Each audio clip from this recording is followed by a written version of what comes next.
नमस्कार सर्वांना, सोनाली घरत cooking delight चॅनलमध्ये तुमचं सगळ्यांचं स्वागत आहे। तर मी आज तुम्हाला छोलेची भाजी बनवून दाखवत आहे। आमच्या आगरी पद्धतीने आम्ही छोलेची भाजी कशा प्रकारे बनवतो ते तुम्ही नक्की बघा। सर्वात आधी मी छोले म्हणजेच काबुली चणे कुकरमध्ये शिजवून घेणार आहे। चणे मी रात्रभर पाण्यात भिजत ठेवले होते। त्यासोबत मी बटाटा सुद्धा घातलेला आहे। 5 शिट्ट्यांमध्ये कुकरमध्ये चणे व्यवस्थित शिजले गेलेले आहेत। तर फोडणीसाठी आपल्याला कढीपत्ता, कांदा, लसूण, टोमॅटो वापरायचा आहे। तसेच सुके खोबरे, मिरची, आलं आणि कोथिंबीर याचं वाटण करून घ्यायचं आहे। गरम तेलामध्ये मोहरी आणि जिरे घातलेलं आहे। त्यानंतर कांदा आणि कढीपत्ता घालून व्यवस्थित परतून घ्यायचा आहे। कांदा व्यवस्थित शिजला गेला की आपल्याला लसूण घालायचा आहे। तुम्हाला माझे व्हिडिओ कसे वाटतात मला कमेंट करून नक्की सांगा। माझे व्हिडिओ तुम्हाला आवडत असतील तर व्हिडिओ लाईक करायला विसरू नका। कांदा व्यवस्थित फ्राय झाला की आपल्याला ह्यामध्ये टोमॅटो घालायचा आहे। टोमॅटो सॉफ्ट होईपर्यंत आपल्याला शिजू द्यायचा आहे। त्यानंतर आपल्याला मसाले घालायचे आहेत।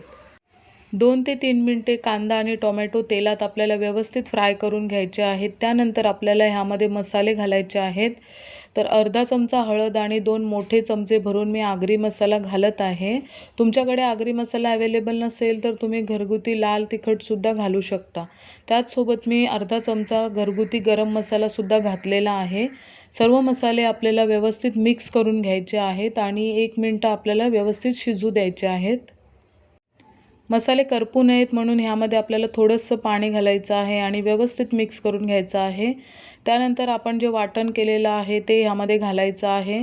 सुकं खोबरं, आलं, मिरची आणि कोथिंबीर हे वाटण आपल्याला ह्यामध्ये घालायचं आहे आणि व्यवस्थित मिक्स करायचं आहे। नंतर आपण शिजलेले काबुली चणे आणि बटाटा ह्याच्यामध्ये घालणार आहोत। आपल्याला जर रस्सा जास्त हवा असेल तर आपण वरून गरम पाणीसुद्धा घालू शकतो किंवा चण्यांसोबत शिजायला आपण जे पाणी घातलेलं आहे ते सुद्धा ह्याच्यामध्ये घालू शकतो। आपल्या आवश्यकतेनुसार आपण रस्सा कमी जास्त ठेवू शकतो। सर्वात शेवटी मी चवीनुसार मीठ घातलेलं आहे आणि मिक्स करून घेतलेलं आहे।